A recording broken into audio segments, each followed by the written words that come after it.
Hello everybody, my name is TheTrevorTurtle, and today I want to give you a little bit of tips and tricks on how to become a better Reaper. Now, Reaper is a very, very powerful DPS, probably the best DPS in the game. I mean, we have Bastion, he's got the highest damage per second, but he has way too many counters, he's not able to move around and everything. He's basically the way to play dirty. Whenever you use a Bastion against an enemy team, they end up using it against you. Whenever they use it against you, you use it back against them. It's like the ultimate unwritten rule of do not play Bastion because it's playing the dirtiest you can possibly play. So, today I'm going to be giving you the tips and tricks that you need to become a better Reaper, because I learned some tips and tricks when I was playing Reaper in games, when I was looking up stuff online of how to be a better Reaper, watching people who play Reaper. Everything helped. So if you think that this isn't working too well for you, or maybe you just want to learn naturally without being told by someone, go check out videos of people who are in the top 500 playing Reaper. YouTubers who are in like the top 500 or Master or Grandmaster or whatever higher than you playing Reaper. You can watch my videos of me playing Reaper if you're lower than Diamond. If not, then you probably don't want to watch it. But maybe you'll pick up on something. So, one of the first things I want to talk about is Reaper is a flanker, which means taking Reaper and walking down into the middle of the battlefield right in front of the enemy is probably the worst thing you can do. It's not using him correctly.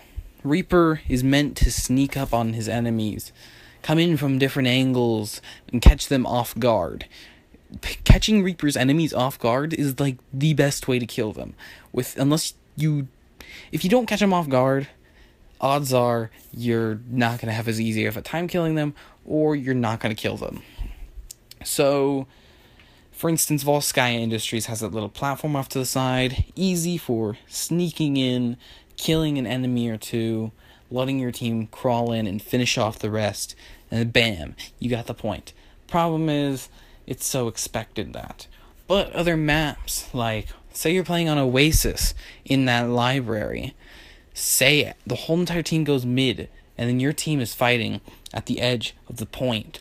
You sneak around, come in from behind, and you just start hitting their Reinhardt with everything you got, and there goes their only shield. Well, guess what? Now they have nothing to hide behind, and now your team can just shred them. Plus, you're already behind them, so you've already got still an advantage of going through.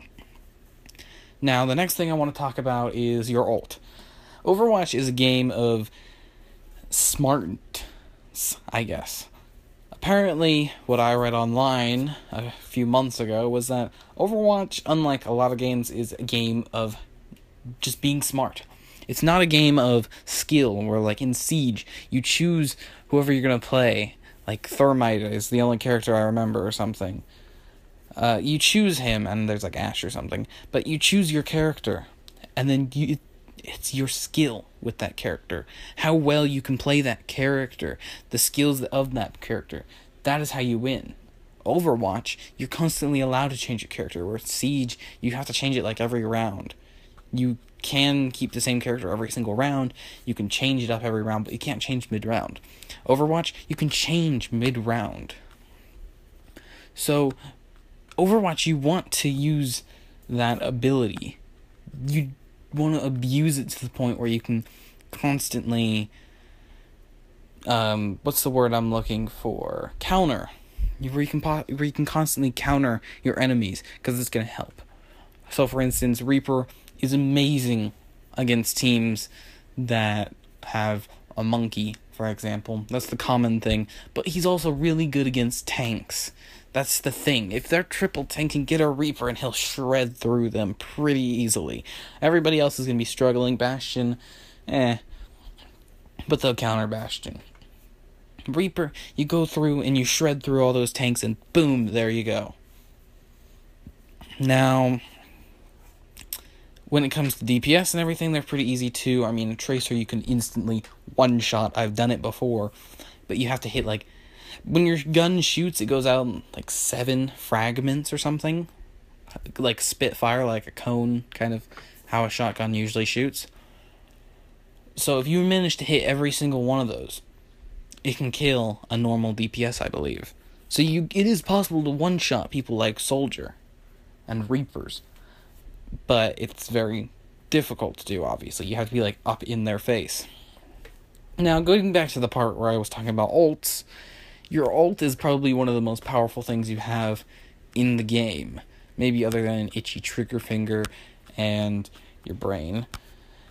But your ult can change the game entirely. Think about it. The team is all over the point. Doomfist flies up in the air and he comes down and kills the whole entire enemy team. Bam! The point is yours. You are playing as Reaper. You sneak up behind them. You hit your ultimate and you just kill everything around you. Maybe one or two of them get away, but then your team comes in and finishes off the rest. It's that easy. So, how do you have the perfect Reaper ult is what I'm going to be talking about. Now, with a Reaper ult, a lot of people I've seen tend to use Wraith form to get in there, kind of protect themselves, go in, the enemies are seeing them do it and everything, waiting for them to come out, and then they ult, and they just get dominated on, just stepped on right then and there. Nothing changes, other than your team is now down a player. Now, why is that a bad idea? Well, already they know you're there. And that you're just avoiding them from shooting you. But what if you went in there, ulted to the point where, say you snuck up behind them, you ult, they all know you're there. So then, immediately as your ult ends, 3 of them are still alive. 3 DPS, we'll say. You hit Wraith form, and then you're able to get around, get to a healer, get healed, because you're going to be low. Odds are. You could be full health, you could be half health, but odds are you're going to be low. So use Wraith form to get out of those dangerous situations like that. Not to get into the situation of using your ult, but to get out of the situation of using your ult. And that's probably the best way to deal with that. I mean, Wraith forming in everybody, it's one of the things that is a sign that someone's looking for an ult when they Wraith form into the middle of a group. So one of the things I could say is, make it unknown that you're ulting, and sneak up on your enemies, flank them. The thing about Reaper is, you need to sneak up on your enemies. They can't see it coming. Catch them off guard. Catch them by surprise. Hit them before they know you're there. One hit on a Zarya is one more hit till she's dead. One more hit that keeps you alive in the game. One more hit that allows you to get a pick faster so your team can get in there and make a push, whatever it happens to be. So make sure to sneak up on the enemies and do that damage. So one of the things that people like to do is they like to teleport to the top of buildings or platforms and jump down into a team that's unsuspecting of them, ult, and they just wipe them.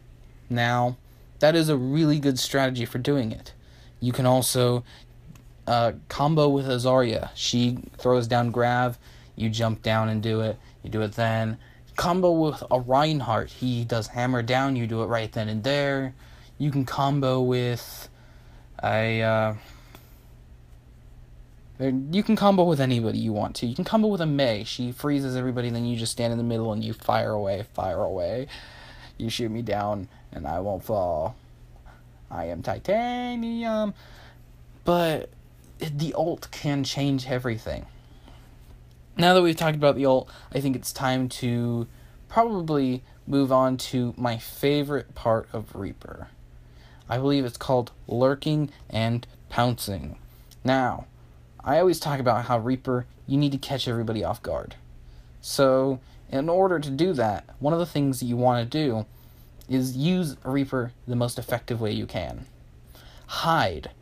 Don't run in front of the enemy and start shooting at him. You'll die. Actually, what you should do is, say there's like a little doorway in the middle of the map.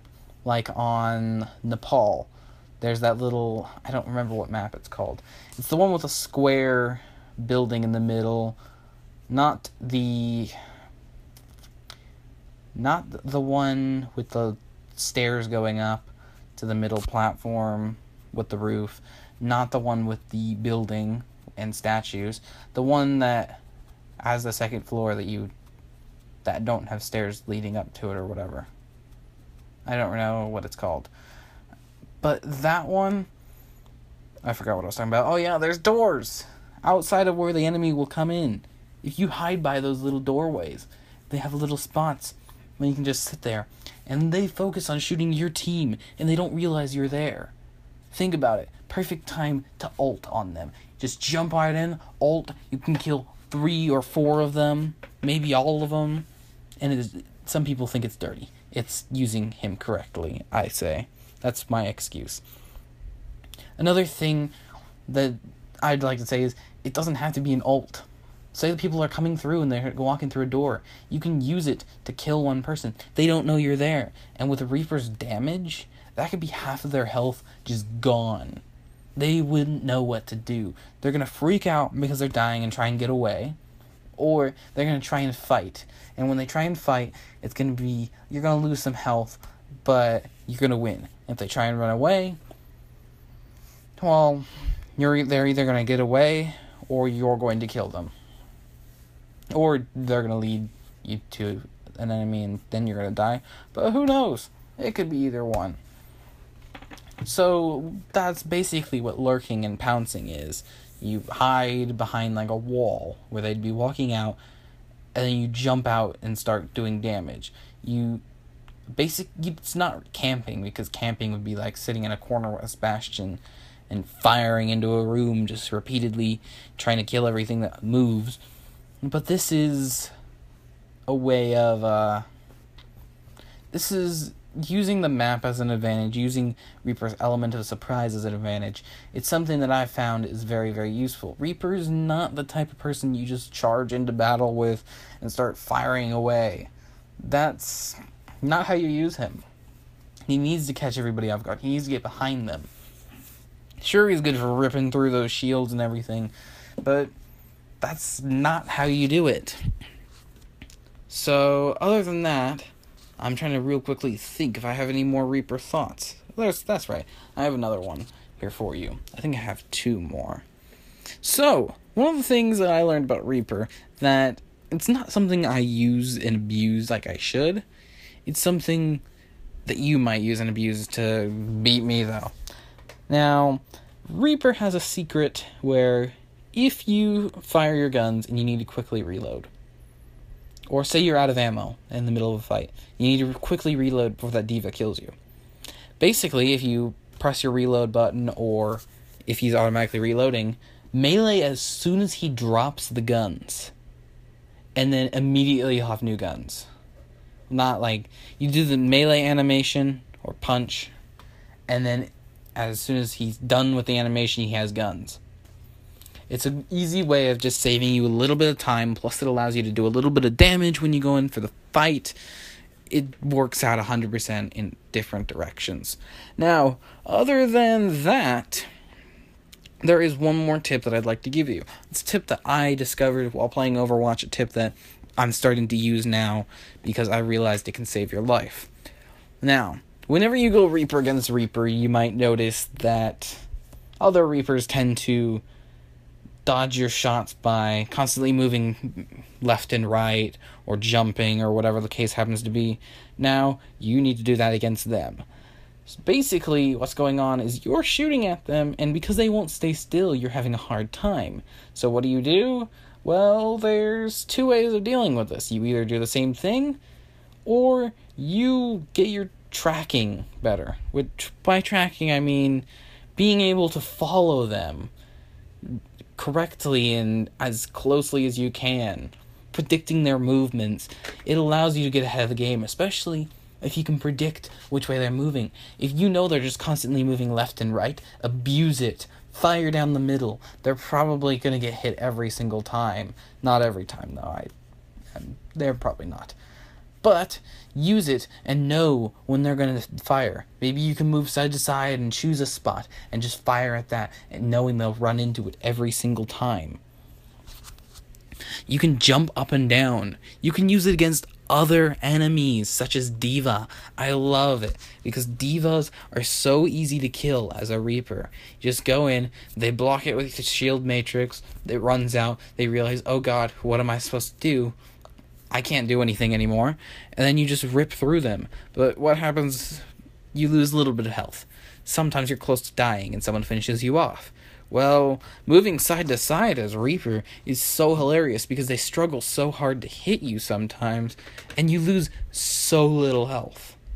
It's just such a useful technique to use. So, I think that is just about it for all the tips and tricks that I have for Reaper. Some useful stuff to know.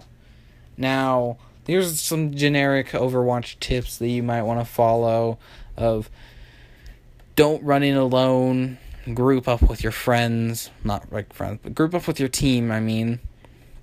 Make sure that you're fighting and trying to do damage. Don't let the enemy feed off of you. You want to feed off of them. Charge that ult. If Reaper's not working out, you might just want to switch off. I mean, he's pretty good, but say they have a Pharah and you have a Genji on your team, and the Genji doesn't want to switch off to fight the Pharah, but the Pharah's being a real problem. Well, one of you has to take action, whether it's you or the Genji. You know the Genji's going to blame you, you're going to blame the Genji, but who's everyone else going to blame? We don't know. It's whoever does better. But if you do switch off of Reaper, that does give you the chance to take down the Pharah, for example. So I'm not saying stick with Reaper 100% of the time, but do play him if you really want to. I mean, I've started noticing after the patches and everything that there's been a lot more Reapers that playing with me, and I hate it because I'm a Reaper main, and I want to play Reaper. But that's all I have for you today. Thanks very much for watching. If you enjoyed, make sure to leave a like down below, especially if it helped you out, and you think that you can now push from, say, Platinum to Diamond, or Gold to Platinum, or Silver to Gold, or, what is it, Bronze? I don't even know how you can get into Bronze. Bronze to Silver. And good luck, I'd say to you. That's probably the best thing I could say to you at this point. Have fun. That's also a very, very good tip to have in this game.